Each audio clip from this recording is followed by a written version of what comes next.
Nosotros lo escuchamos y aunque tengamos cierta desconfianza, no decimos nada, no hacemos nada al respecto y continuamos escuchando a estas personas que proclaman tener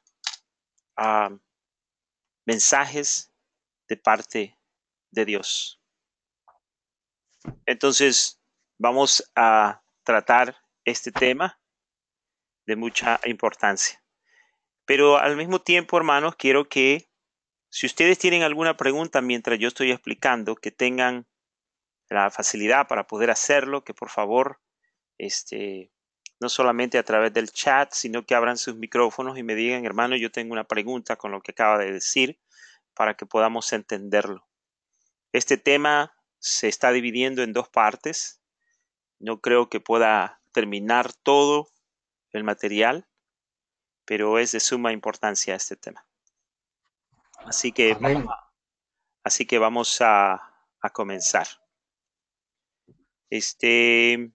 Primeramente, hermanos, nuestro propósito es que después de haber estudiado esta lección, el oyente podrá saber cómo probar si lo que se está diciendo es de Dios, el hombre o de Satanás.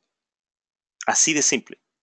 O sea, dentro de la iglesia de Jesucristo el día de hoy, hay muchas personas, o en otras palabras, espíritus, que dicen que tienen mensajes para la iglesia.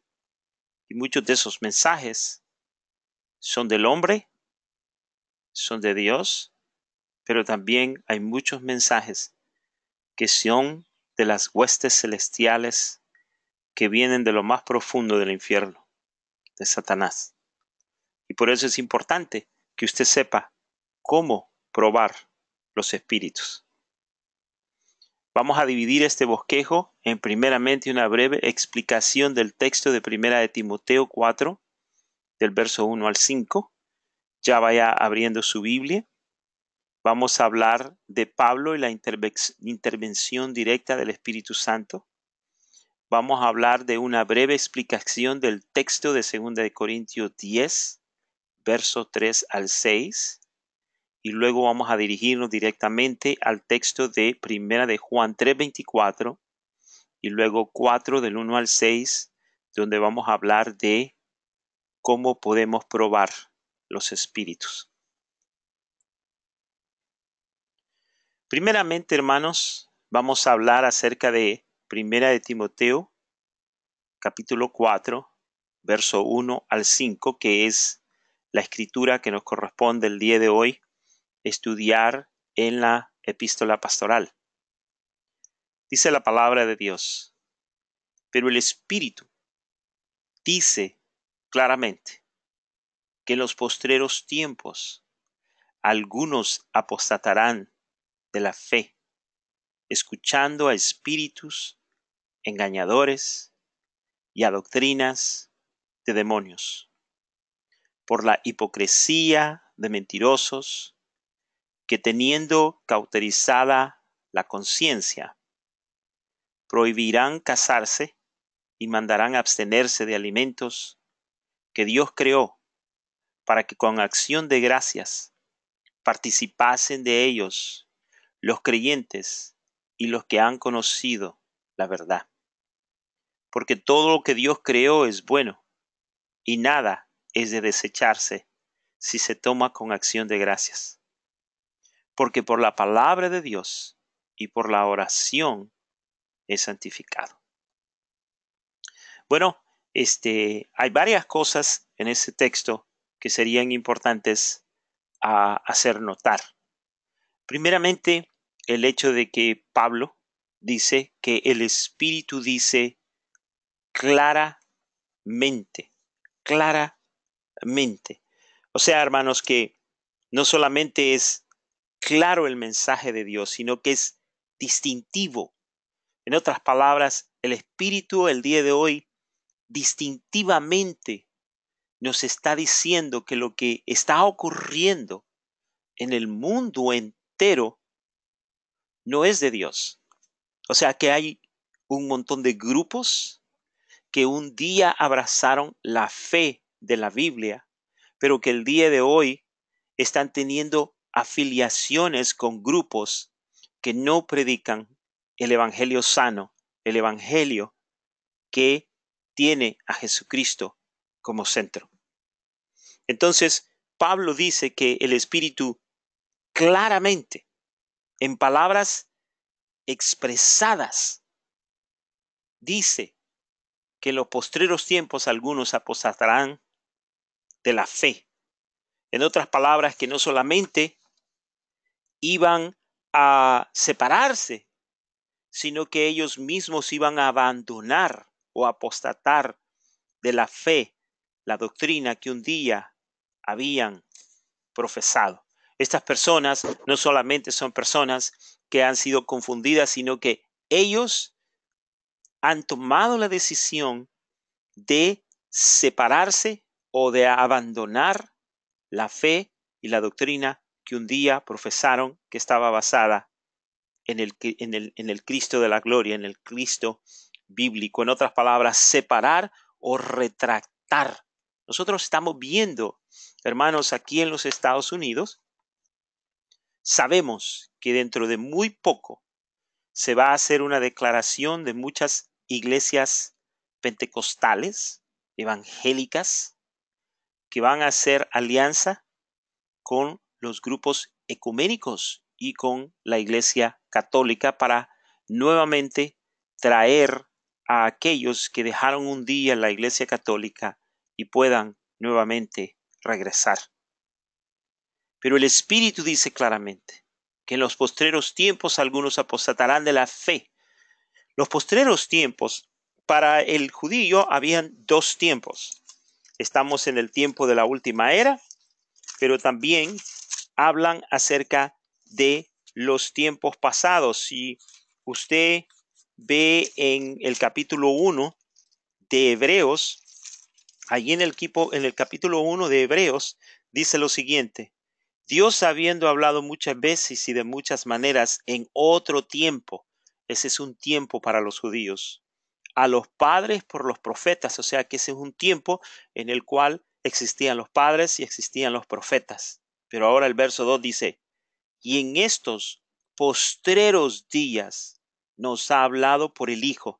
O sea que los postreros días vendrían siendo los días antes de la venida de nuestro Señor Jesucristo, o los días más cercanos a la llegada de nuestro Señor Jesucristo por segunda vez. Entonces dice la palabra de Dios que ya que el Mesías ha llegado, entonces ahora nos habla el Hijo a través de su Espíritu y nos dice que en estos tiempos muchos van deliberadamente separarse o desligarse o se van a retractar de la fe que un día abrazaron, y luego nos muestra por qué razón.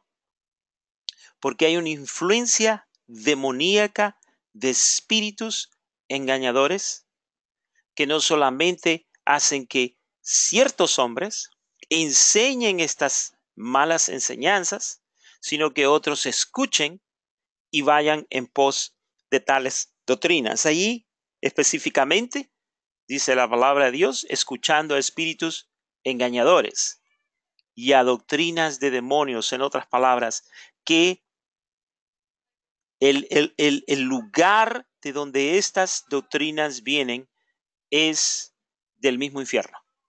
Entonces es bien fácil que estas personas sean enredadas en estas doctrinas y luego apostaten, se desliguen, se retracten de lo que un día creyeron en Jesucristo. Ahora, la segunda parte es interesante porque la segunda parte, específicamente en el verso 3, dice que prohibirán casarse y mandarán abstenerse de alimentos que Dios creó para que con acción de gracias participasen de ellos los creyentes y los que han conocido la verdad. Yo quiero que ustedes vean este aspecto. El prohibir casarse y el no comer ciertos alimentos no solamente tiene que ver con no casarse y con comer ciertas comidas, sino que tiene que ver con hacer ciertos rituales para obtener la salvación. Eso es lo que está tratando de enfatizar este texto. Y nosotros podemos ver, hermanos, que hay mucha gente el día de hoy, dentro aún de nuestras iglesias, que tienen a Jesucristo, pero que tienen una infinidad de formas de salvación, o a la salvación que es por gracia, que es por el sacrificio de Jesucristo en la cruz del Calvario, le añaden algo más. Sí, Jesucristo murió por ti, pero si no eres bautizado con el Espíritu Santo, por ejemplo, no eres salvo.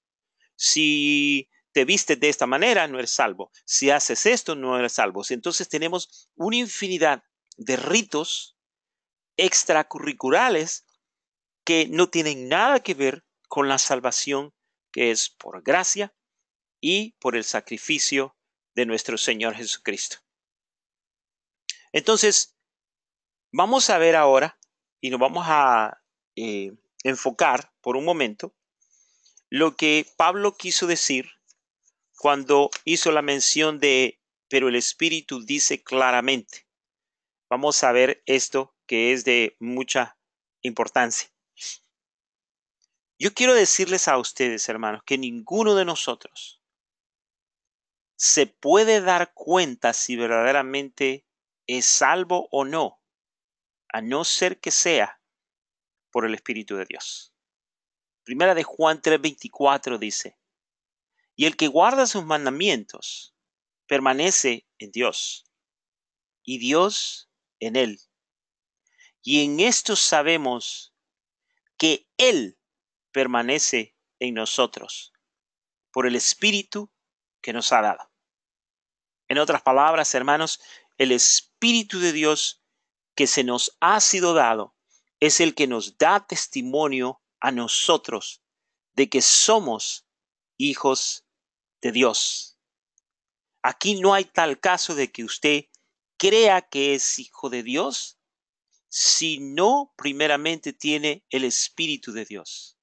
Si usted tiene una salvación que es por obras, lo único que lo va a salvar a usted son sus obras y no el testimonio que usted tiene en usted que se llama el Espíritu Santo. Entonces es importante, hermanos, que si nosotros vamos a hablar de cosas espirituales, entendamos que una persona que no ha nacido de nuevo no tiene el Espíritu de Dios y por lo tanto no puede entender las cosas del Espíritu. Porque el único y la única manera que nosotros podemos saber que Él permanece en nosotros es por el Espíritu que nos ha sido dado. Ahora bien, ¿cómo sabemos que tenemos el Espíritu de Dios? El Espíritu Santo es invisible, pero los resultados del Espíritu Santo en nosotros son visibles. Entonces aquí nos podemos dar cuenta, hermanos, de que si nosotros profesamos tener al Espíritu Santo en nuestras vidas, pero los resultados son contrarios a lo que hace el Espíritu Santo, entonces, hermano, lo único que nosotros estamos es convencidos de que existe un Dios, pero ese Dios no está en nosotros porque no hemos nacido de nuevo.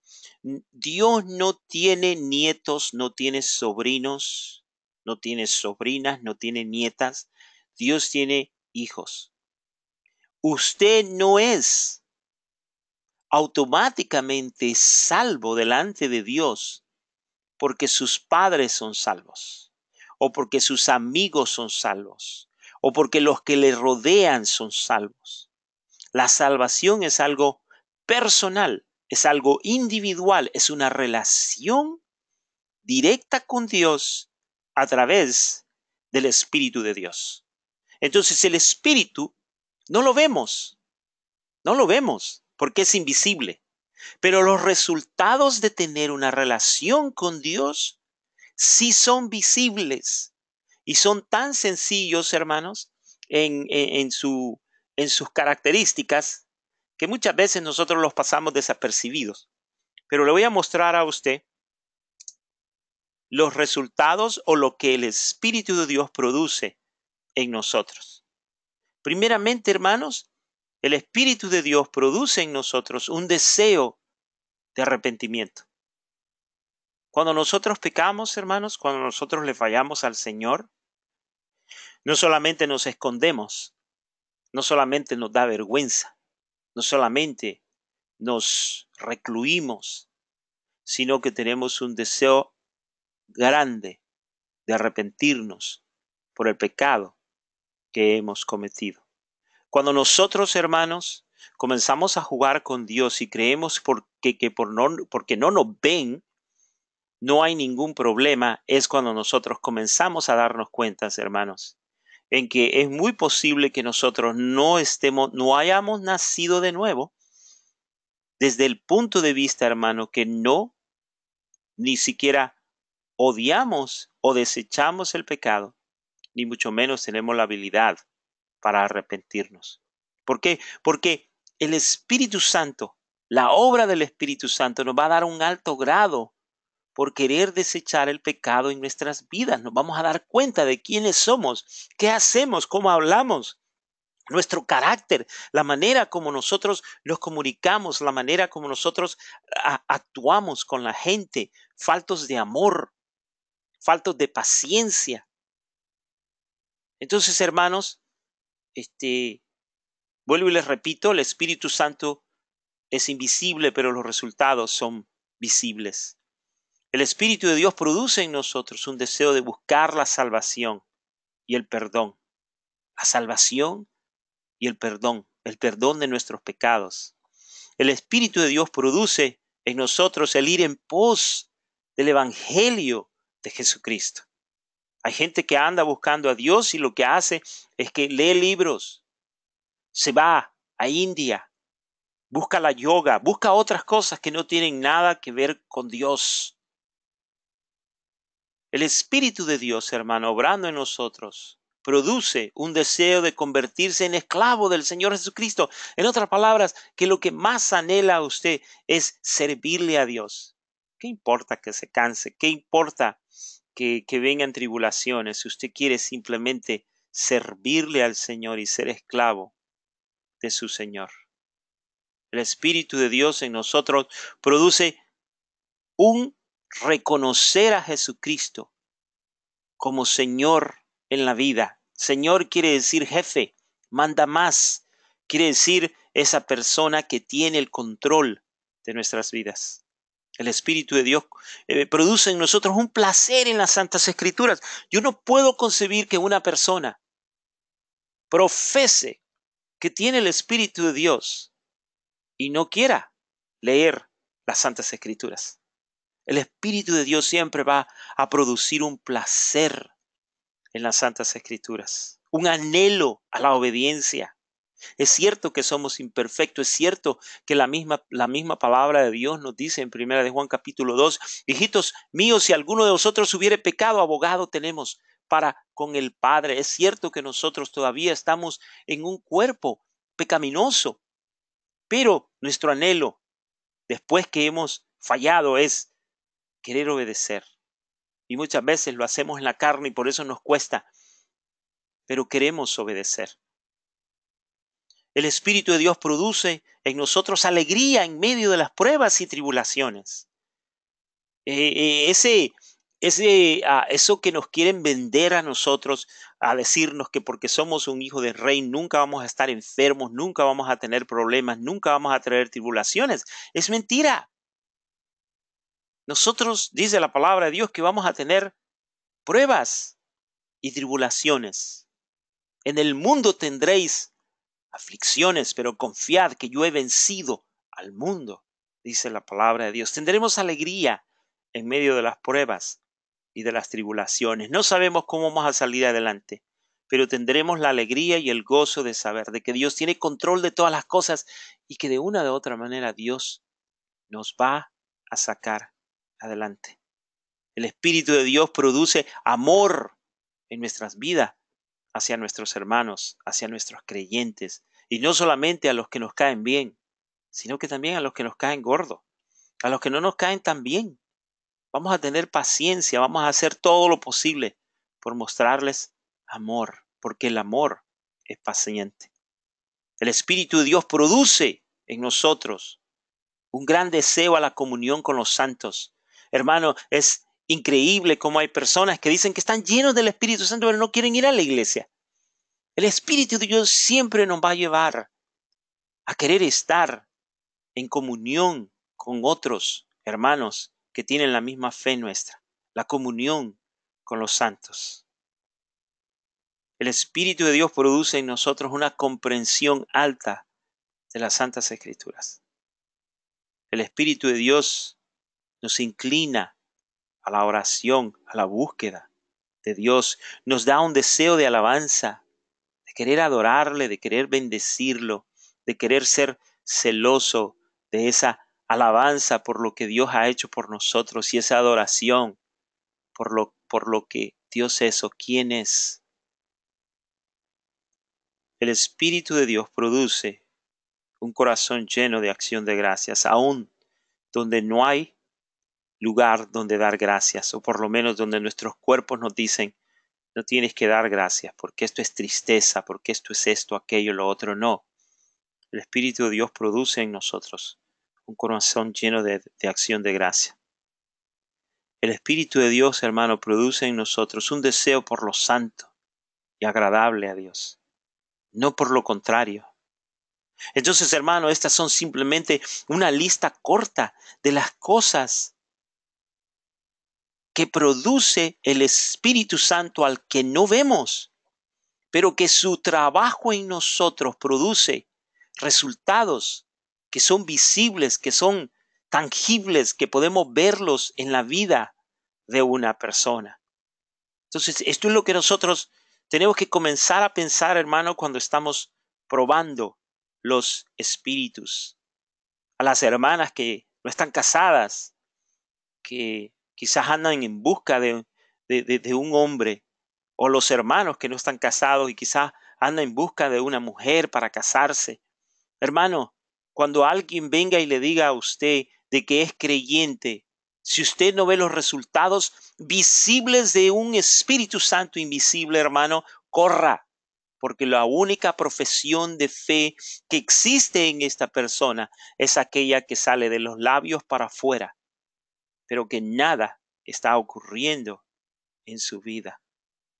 No erremos, hermanos, no erremos.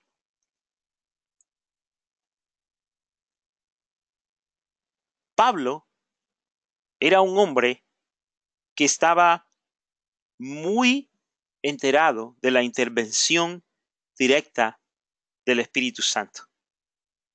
En la escritura que yo les acabo de mostrar a ustedes, del verso 23 al verso 30, nosotros vemos cómo Pablo se daba cuenta de la presencia del Espíritu de Dios, no solamente en su vida, sino que en la vida de otros. Yo quiero que ustedes observen, para comenzar en el verso 23, Pablo diciendo, salvo que el Espíritu Santo por todas las ciudades me da testimonio, diciendo que me esperan prisiones y tribulaciones. Pablo sabía que el Espíritu de Dios estaba en él.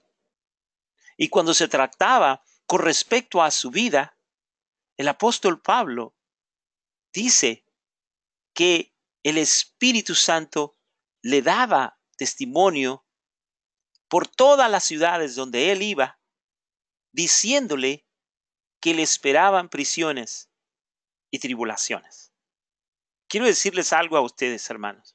Usted no necesita escuchar la palabra de absolutamente nadie que venga y le dé una palabra a usted para usted saber y entender la voluntad de Dios para su vida.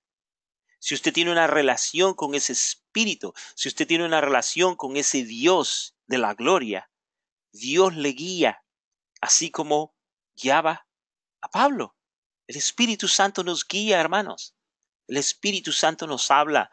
A mí me encantaría hablarle a ustedes cómo es que Dios me habla a mi vida de una manera directa con respecto a decisiones que tengo que tomar en el ministerio, con decisiones que debo de tomar, a los viajes a donde voy o cuando llego allí, cómo el Espíritu de Dios me guía. Pero no porque soy un superhombre, sino que simplemente porque he entendido de que sin la guía de Dios no puedo hacer la voluntad de Dios. El Espíritu Santo está en usted y el Espíritu Santo lo va a guiar a toda verdad. Noten, hermanos, en el verso 25, que Pablo también sabía con respecto a su futuro. En el verso 25 dice, y ahora he aquí, yo sé que ninguno de todos vosotros, entre quienes he pasado predicando el reino de Dios, verá más mi rostro. Pablo se estaba despidiendo y él sabía que al terminar la conversación y él subirse al bote para marchar, nunca más ellos iban a ver su rostro. Por una sencilla razón, porque Pablo sabía de que iba a morir y ya nunca más lo iban a ver. El Espíritu Santo hablándole a Pablo con respecto a su futuro. En el verso 28, el Espíritu de Dios revelándole a Pablo con respecto a los líderes. Verso 28 dice, por tanto mirad por vosotros y por todo el rebaño en que el Espíritu Santo os ha puesto por obispos. Esto parece tan sencillo, hermanos, pero el hecho de que un siervo de Dios pueda ver lo que el Espíritu Santo ha hecho en la vida de otra persona es interesante, hermanos. Pablo, con toda autoridad, le dice a los ancianos con los que él está hablando de que había sido el Espíritu Santo el que había puesto a cada uno de ellos como supervisores, como obispos, como pastores, como ancianos. En el verso 29, con respecto a la iglesia, verso 29 dice, porque yo sé que después de mi partida entrarán en medio de vosotros lobos, rapaces, que no perdonarán al rebaño. Él sabía lo que iba a ocurrir con la iglesia. Él sabía, lo entendía, no porque era mágico, sino porque el Espíritu de Dios se lo había revelado y exhorta a estos hermanos a que cuiden del rebaño.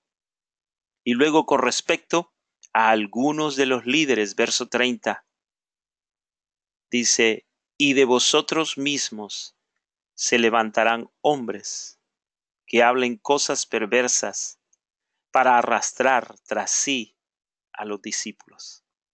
Entonces, hermanos, quiero decirles saber a ustedes, antes de poder entrar a esta materia o al corazón de esta materia, es que usted no necesita de que alguien le diga si eso es error o eso no es error.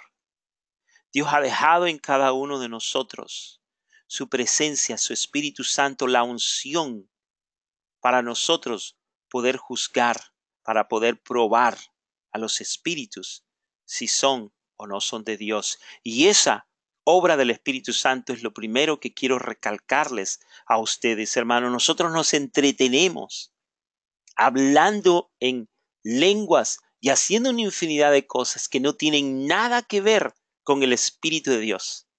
Y nosotros mismos nos metemos en problemas porque no tenemos el discernimiento de por qué razón se nos dejó el Espíritu de Dios para que habitara en nosotros. Observen y quiero que vean este texto, hermanos.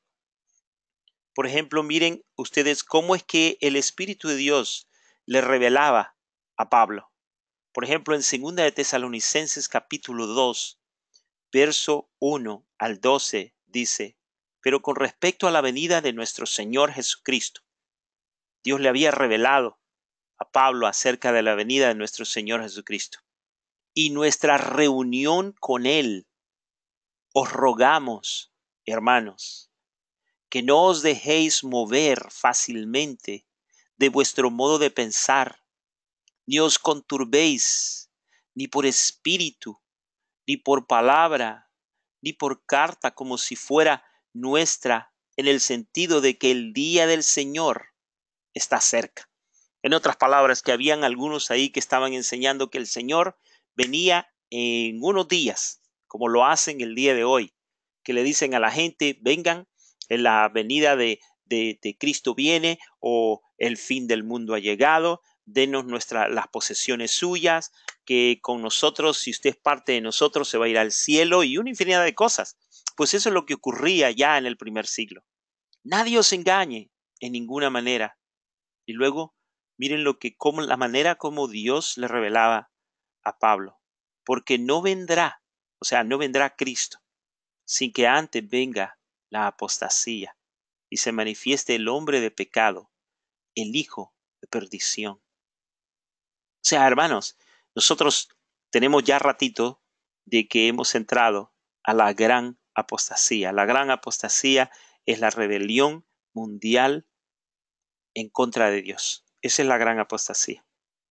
Dice, el cual se opone y se levanta contra todo lo que se llama Dios o es objeto de culto, tanto que se sienta en el templo de Dios como Dios, haciéndose pasar por Dios. El templo en Jerusalén, el tercer templo no ha sido construido, pero yo estuve exactamente donde ese templo va a ser construido. Es exactamente a la par de la mezquita donde están los musulmanes. Es una casita chiquita, ya tienen el lugar por donde los animales van a entrar, ya el museo del templo en Jerusalén tiene los utensilios, tiene las vestimentas. Lo único que no tienen es lo que le llaman el red heifer, o sea, la vaca roja. La vaca roja, hermanos, nació una hace poco aquí en los Estados Unidos. Los judíos estaban extresamente, histéricos. Hay un video en YouTube donde muestran a la vaca roja. Es una vaca perfecta, es una vaca que nació de un padre, un toro negro con una vaca blanca, y de repente sale una vaca o un ternerito rojo, rojo en todo, desde sus ojos, sus cascos, todo es rojo. Y para ver si es real, ese ternerito tiene que no tener ninguna mancha, no puede tener un color diferente. Tienen que esperarse 2 años para verdaderamente si ese es ¿cómo se llama? La vaca roja que se necesita matarse, quemarse, y luego las cenizas las agarran para poder santificar todos los utensilios, incluyendo al sumo sacerdote, que va a ser el que va a oficiar los sacrificios dentro de este templo. Entonces hay muchas cosas que todavía no están en su lugar para que estas cosas ocurran. Pero a través de los años no han nacido muchas vacas rojas, y cuando nazca una es por obra de Dios para que sus profecías comiencen a cumplirse. Vamos a pasar a lo que sigue acá. ¿Tienen alguna pregunta hasta este momento?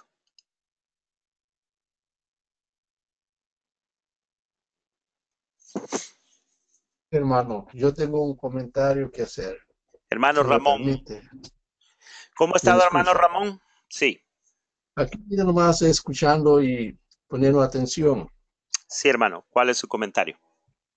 Ok, mira, cuando estamos hablando sobre el Espíritu, dice claramente que en los postreros tiempos algunos apostatarán de la fe, Ujú, escuchando engañadores y doctrinas de demonio.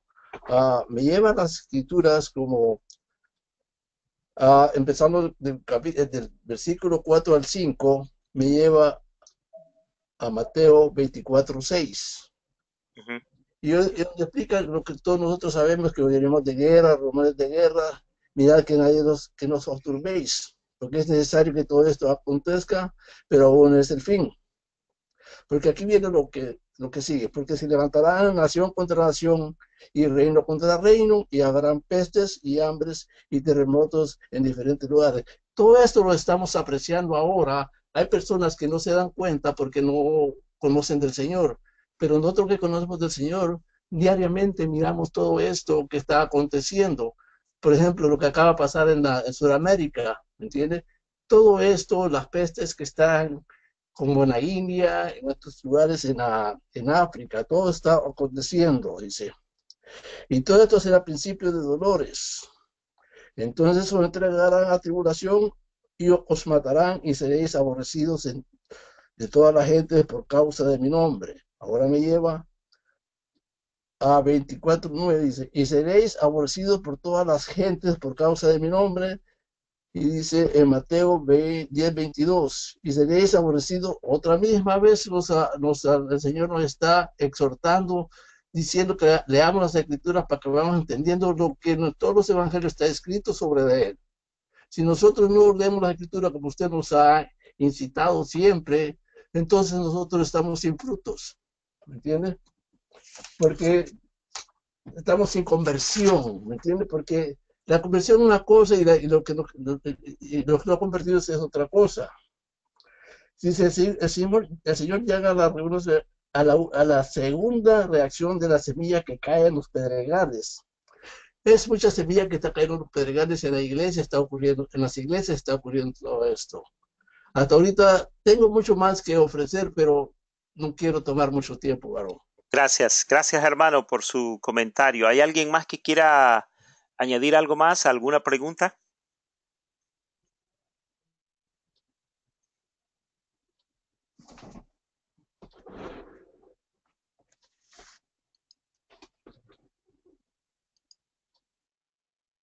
Ok, vamos a continuar entonces. Ahora, yo quiero que vean ustedes, hermanos, cómo es que el apóstol Pablo hablaba, cómo es que él explicaba el no yo digo mi juicio. En otras palabras, el apóstol Pablo, ¿ok? El apóstol de los gentiles, el que nos escribió, el que nos mandó, el que nos dijeron lo que hiciéramos y el que no hiciéramos. Por ejemplo, si nos vamos nosotros al capítulo 7 de Primera de Corintios, nosotros vamos a encontrar 3 versos donde nosotros podemos darnos cuenta cuando Pablo no había recibido un mandato del Señor. Él era claro. Él escribía claramente y él decía, este no soy yo el que lo digo, sino el Señor. Y cuando se trataba de que él estaba hablando, porque él también tenía la habilidad de juzgar y la habilidad de apreciar, él decía, esto lo digo yo y no el Señor. Observen en el verso 10 dice, pero a los que están unidos en matrimonio, mando, no yo, sino el Señor, que la mujer no se separe del marido. Entonces, eso había sido por revelación del Señor y él decía, esto no lo mando yo, sino que lo manda el Señor. Pero miren luego en el verso 12, y a los demás yo digo, no el Señor, si algún hermano tiene mujer que no sea creyente y ella consiente en vivir con él, no la abandone. ¿Por qué? Porque Pablo también tenía la habilidad de juzgar como hijo de Dios y de saber lo que era correcto, pero él específicamente, él no dice, esto lo dijo Dios, cuando él sabía de que no era de Dios. Y luego en el verso 40 dice, pero a mi juicio más dichosa será si se quedare así, y pienso que también yo tengo el Espíritu de Dios. Esta no es la manera como se habla el día de hoy. El día de hoy en la iglesia de Jesucristo, yo no estoy hablando en la de los mormones, yo no estoy hablando, hermano, en la de las sectas que nosotros ya sabemos que son torcidas. Estoy hablando en la iglesia de Jesucristo el día de hoy. Cada vez que vamos a decir algo, tenemos un espíritu de presunción y decir, el Señor dice, cuando el Señor no está diciendo absolutamente nada. Mejor deberíamos de decir, hermanos, percibo, es mi juicio, que hagamos de esta manera. Pero cuando nosotros comenzamos a decir que las palabras que estamos diciendo son y vienen de parte del Señor, cuando no vienen de parte del Señor, entonces, hermanos, es cuando nosotros caemos en el error de entrar en un espíritu de presunción. Entonces, hermanos, vamos a continuar. Prueba número 1. ¿Cómo probar los espíritus? Prueba número 1. Eso lo vamos a encontrar en Primera de Juan, capítulo 4, verso 1 al 3. Dice la palabra de Dios. Amados, no creáis a todo espíritu. En paréntesis, si usted ponga ahí personas. Son personas. Si usted busca en el vocablo griego, está hablando de personas. Personas, pero también espíritus dentro de las personas. ¿Ok? Amados, no creáis a todo espíritu, sino probad los espíritus si son de Dios. Es un mandato. El apóstol Juan nos está dando a nosotros una pauta importante para nuestras vidas espirituales, para nuestra carrera con Cristo. No creáis a todo espíritu. Hermano, no crea a todo espíritu. Es necesario que todo espíritu, usted, yo, su pastor, los que usted escucha, los que usted admira, todos pasemos por esta prueba de ver si lo que estamos diciendo es de Dios o no es de Dios. Es importante. Es importante, hermano. Esto no es solamente para algunas personas. Esto no es para pensar de que nosotros estamos absueltos de esto. No, no todo lo que usted dice es de Dios. No todo lo que usted repite es de Dios. No todo lo que usted cree es de Dios. Y por lo tanto, hermanos, nosotros tenemos que entender una cosa. No creer a todo espíritu o a toda persona, sino que tenemos que probar los espíritus si son de Dios o no. Porque muchos falsos profetas han salido por el mundo. Hace unos días estaba hablando con mi hermana Miriam y ella me decía, yo cuando comencé con usted yo tenía un poco temor porque uno nunca sabe, dice, los hermanos se pueden ver bien, pueden escucharse bien, pero uno nunca sabe lo que esos hermanos le van a comenzar a enseñar a uno. Y yo le digo, ¿sabe qué? Eso está muy bien y que escuchó una segunda vez, una tercera vez, y que cada vez que me escuche usted pruebe los espíritus si son de Dios o no son de Dios. Eso es importante. Todos nosotros. Usted va a ver, hermano, que en las enseñanzas que nosotros tenemos en los grupos del WhatsApp, yo constantemente no me meto, pero estoy viendo, estoy leyendo. Y en el momento que yo detecto algo que no está correcto, lo cuestiono. Y si usted se siente ofendido, pues, ¿sabe qué? Tranquila, tranquilo, porque no estoy interesado si se ofende o no. Mi trabajo en este ministerio es proteger la integridad de lo que se está diciendo. Proteger que eso que se está diciendo sea algo que sea coherente con la palabra de Dios. Si no es coherente con la palabra de Dios, lo voy a cuestionar. ¿Por qué? Porque es necesario que nosotros probemos los espíritus de las personas de lo que se está diciendo. Luego en el verso 2 nos dice algo bastante curioso que aparentemente nosotros quizás lo entendamos o no lo entendamos, pero lo voy a explicar y espero que el Señor me dé la sabiduría para poder esclarecer este punto importante de esta lección. Dice, en esto conoced el Espíritu de Dios. Importante, en esto conoced el Espíritu de Dios. Todo espíritu que confiesa que Jesucristo ha venido en carne es de Dios. Y todo espíritu que no confiesa que Jesucristo ha venido en carne no es de Dios. Y este es el espíritu del anticristo, el cual vosotros habéis oído que viene y que ahora ya está en el mundo. Eso fue en el primer siglo. ¿Okay? Hay muchos que están esperando todavía al anticristo. Dice la palabra de Dios que ya el espíritu del anticristo ya está en el mundo. Ahora, esto parece aquí sencillo, hermanos. Es bien sencillo. Todo espíritu que confiesa que Jesucristo ha venido de carne es de Dios. Hay mucha gente, yo las he visto cuando están tratando de reprender personas que supuestamente tienen demonios y les hacen el test para ver si ya están libres y les preguntan, ¿confiesa que Jesucristo ha venido en carne? Y yo he visto a estas personas que dicen, sí, yo confieso que Jesucristo ha venido en carne. Eso no es lo que está diciendo el texto. El texto está diciendo algo un poquito más complicado, o sea, es fácil, pero no es fácil de entender lo que está hablando este texto acá. Y por eso quiero tomarme unos minutos para poder explicárselos y quiero leer el texto nuevamente para que cuando yo se los traiga a ustedes, ustedes vean lo que el Espíritu de Dios está diciendo aquí. En esto, conocer el Espíritu de Dios.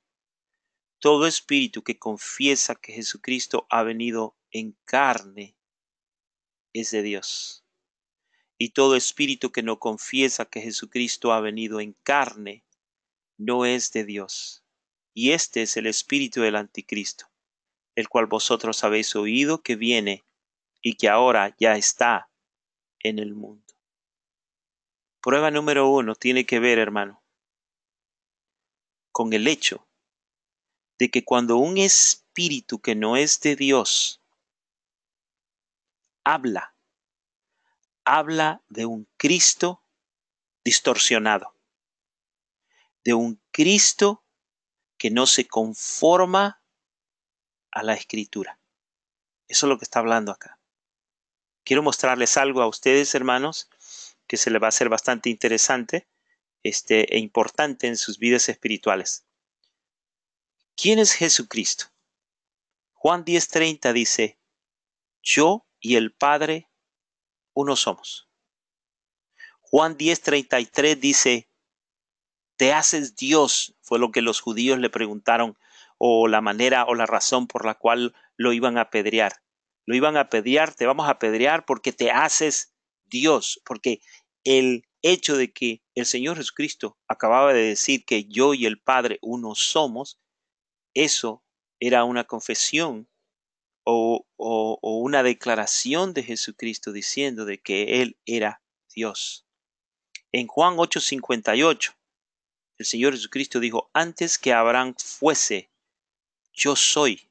La palabra yo soy es el nombre que el Señor les dio en Éxodos 3:14. ¿Quién diremos o en qué nombre tú te representas? Y dice el Señor, diles que yo soy, Éxodos 3:14. Pues el Señor Jesucristo aquí en este texto dice yo soy. Juan 1:1 dice, el verbo era Dios, y todos nosotros sabemos que Jesucristo es Dios. Juan 1:14 dice, aquel verbo fue hecho carne, se humanizó, fue reencarnado, vino como hombre a morir en la cruz del Calvario y era importante que muriese como hombre, que muriese como Dios, si no, el sacrificio de nuestros pecados era inválido. Juan 20:28 dice, Señor mío y Dios mío, le dijo Tomás cuando lo volvió a ver resucitado. En Tito 2:13, hablando el apóstol Pablo, dice y llama al Señor Jesucristo nuestro gran Dios y Salvador. Segunda de Pedro 1:1 dice, nuestro Dios y Salvador Jesucristo. En Isaías 9:6 dice la palabra de Dios que un niño nos ha nacido y será llamado admirable, consejero, Dios fuerte, Padre eterno, príncipe de paz. ¿Quién es Jesucristo? ¿Quién es Jesucristo? Jesucristo es Dios. Si Jesucristo no es Dios, su muerte no habría sido suficiente para pagar la penalidad de los pecados de todo el mundo. Primera de Juan 2:2 dice, y Él es la propiciación por nuestros pecados, y no solamente por los nuestros, sino también por los de todo el mundo. Si Jesucristo no hubiera sido Dios, ¿cómo es posible que un humano hubiera sido posible haber pagado lo que nosotros debíamos, nuestra penalidad, y haber perdonado nuestros pecados? Es imposible. Solamente Dios pudo pagar tal penalidad infinita. Dice la palabra de Dios en Romanos 5:8, mas Dios muestra su amor para con nosotros, en que siendo aún pecadores, Cristo murió por nosotros. Segunda de Corintios 5:21 dice, al que no conoció pecado, por nosotros lo hizo pecado, para que nosotros fuésemos hechos justicia de Dios en él. Jesucristo es Dios. Cuando un espíritu no es de Dios, habla de un Jesucristo distorsionado, que no tiene nada que ver con la Biblia y principalmente niega que Jesucristo es Dios. Entonces, hermanos, el test principal aquí, hermanos, para todos nosotros es el test de Jesucristo. Jesucristo. Hermano, usted se había fijado, hermano, hay una infinidad de doctrinas, pero si usted pierde a Jesucristo, lo pierde todo. Si usted pierde a Jesucristo, ¿quién es Jesucristo? Usted pierde todo.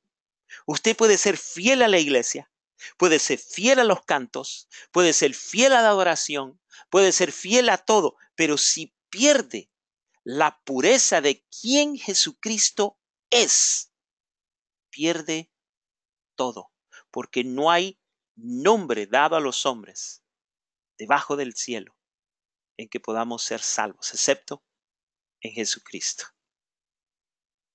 Hay muchos Cristos en el mundo el día de hoy. Por ejemplo, observe este. Este se llama el Cristo cósmico. El Cristo cósmico. Este no es un Cristo real de acuerdo a lo que creen en el Cristo cósmico. No es un Cristo histórico, pero es una fuerza y se le llama el Cristo cósmico. Tenemos también el Cristo universal. Es aquel Cristo que ama a todo mundo por igual. A todo mundo habla. Todo mundo es hijo de Dios y por lo tanto nosotros mostramos a un Cristo abrazando a quien sea, porque se nos ha enseñado de que hay un Cristo que es universal. Este es el Cristo en el que cree la Iglesia Católica. La Iglesia Católica cree en un Cristo universal que le dice a todo mundo, vengan. Si eres ateo, eres homosexual, eres lesbiana, eres lo que sea, ven. No importa en lo que tú crees, simplemente ven. Recientemente el Papa dijo que usted no necesita conocer a Dios para ser bueno. Tenemos al Cristo Papa Dios. En mi país le dicen el colocho. El colocho es una persona que tiene su cabello muy rizado, que tiene rolitos. No sé cómo le dicen en otros países, pero cuando la gente habla de Dios le dicen el colocho, otra gente le llama Papa Dios. Es una manera humana de ver a Dios. Es, vamos a decir, otra versión de Santa Claus. Es otra versión de un Dios que es como un padre para nosotros, pero es una forma humana, humanista de ver a Dios. En otras palabras, bajamos a Dios de su trono y lo acercamos tanto a nosotros que pasa a ser simplemente un miembro más de nuestra familia. Tenemos al Dios guapo, así decimos nosotros a la gente que es bien parecida.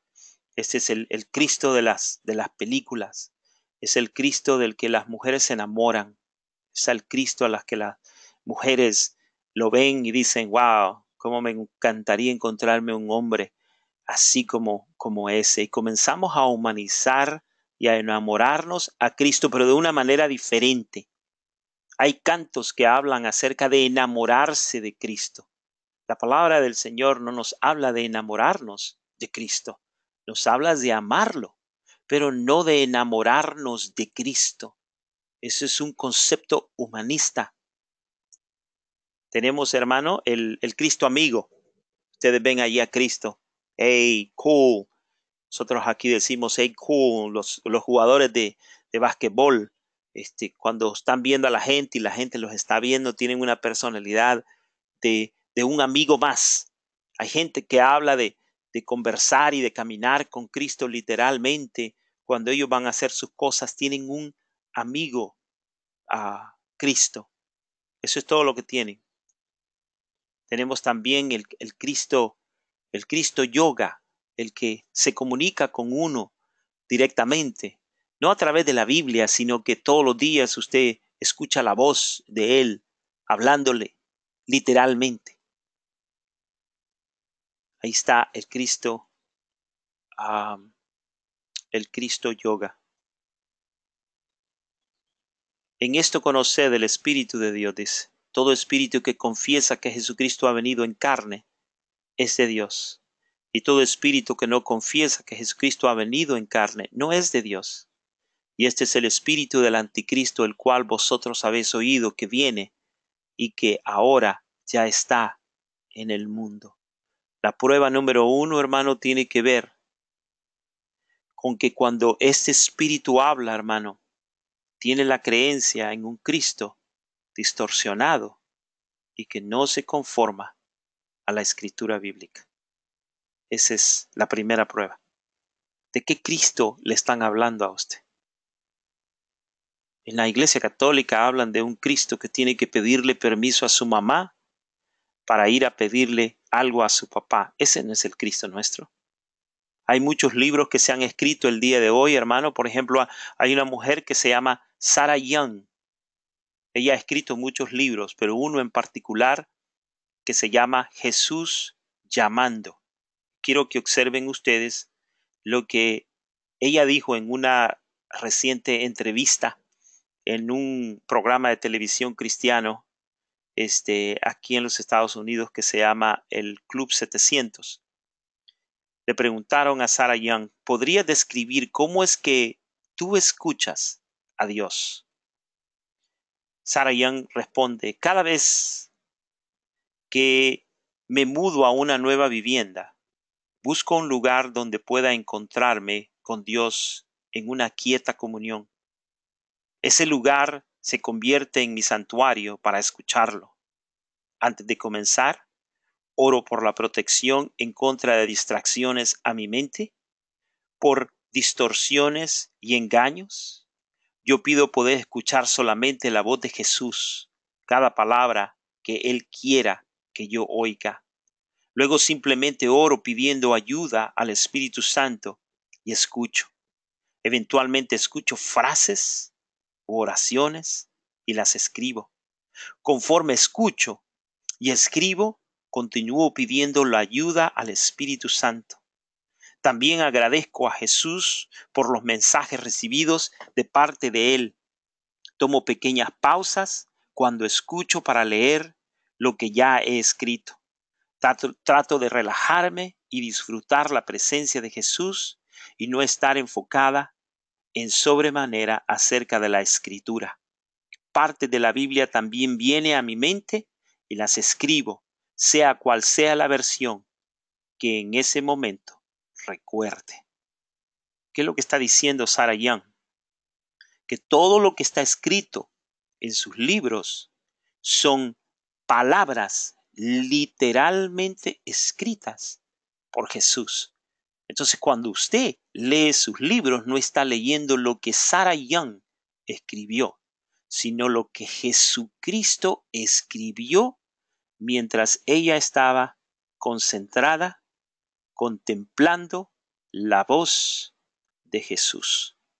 Esto es lo que se conoce, hermanos, el día de hoy como la oración contemplativa que se practica en muchas iglesias y muchas personas que están entregadas a la oración practican esta clase de oración, la oración contemplativa, donde usted borra todo pensamiento de su mente para que lleguen nuevas voces. Esto es, hermanos, ocultismo.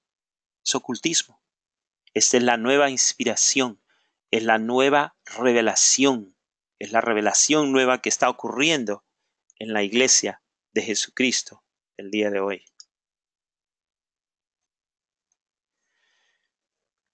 Cuando usted lee, hermano, los devocionales de Sarah Young, de acuerdo a su percepción, usted está leyendo las palabras directas de Cristo. Mire lo que ella escribió, o sea, la manera como ella escribe. Por años había llevado mi diario de oración, pero eso era solo comunicación en una vía, dice ella. Todo lo que se decía, lo decía yo. Sabía que Dios se comunicaba conmigo a través de la Biblia, pero yo ansiaba más. Y aquí está la clave, hermanos, que nos hemos cansado del texto bíblico. El problema no es lo que dice la Biblia, sino el problema es que nosotros creemos que podemos traer un nuevo mensaje y una nueva escritura y podemos traer nuevas revelaciones. Y eso es lo que pasa con estos escritores y estos pastores del día de hoy. Mi deseo de saber lo que Dios tenía que decirme personalmente aumentaba gradualmente. Así es que un día decidí escuchar a Dios con lápiz y papel en mano, escribiendo todo lo que creía que Él me estaba diciendo. La primera vez me sentí torpe, pero recibí mensaje. Era breve, bíblico y apropiado. Se empezaba a producir el cambio monólogo a diálogo. Pronto los mensajes empezaron a fluir más libremente. Esta nueva manera de comunicación con Dios se transformó en lo más importante de mi vida. Era consciente que no se trataba de mensajes inspirados al mismo nivel que las Escrituras, pero me ayudaba a vivir más cerca de Dios. Hermano, esto parece bien inocente porque el día de hoy hay mucha gente que ora de esta manera. Andan buscando algo nuevo, andan buscando mensajes especiales de Dios. Hay una iglesia aquí en los Estados Unidos, es muy grande, donde se tienen ayunos, vigilias, buscando una nueva revelación de Dios. Y ya practican esta serie de cosas, hermano.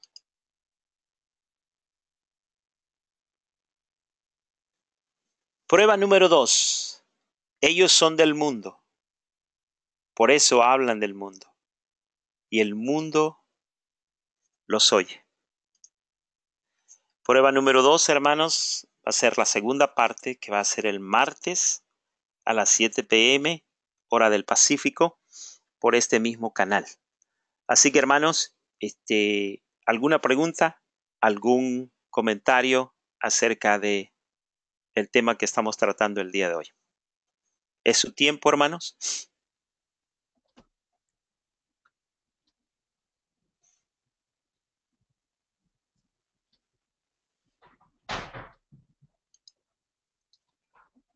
Hermanos.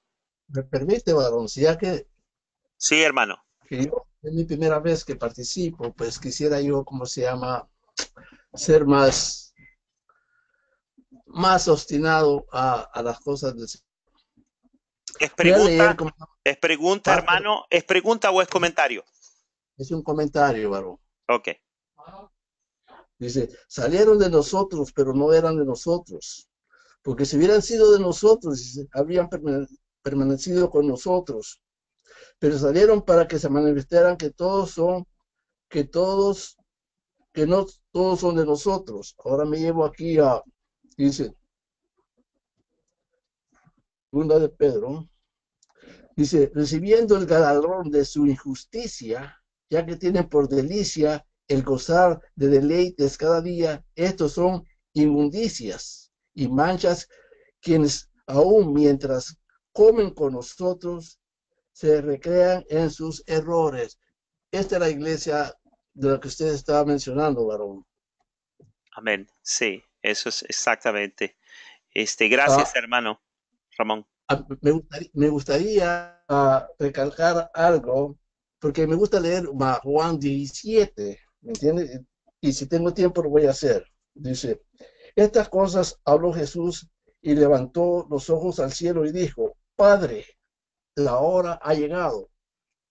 Glorifica a tu Hijo para que también tu Hijo te glorifique a ti, como has dado potestad sobre toda carne, para que toda la vida para que de vida eterna a todo lo que le diste.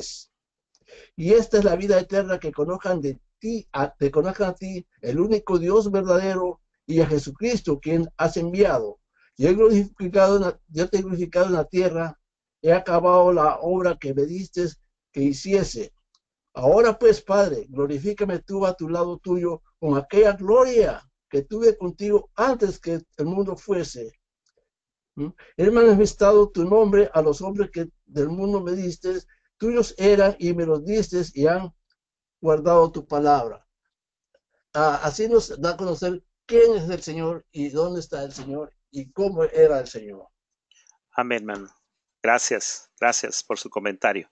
¿Alguien más tiene alguna pregunta, algún comentario, hermanos? Hermanos, necesitan participar, hermanos. Necesitan hablar acerca de esto.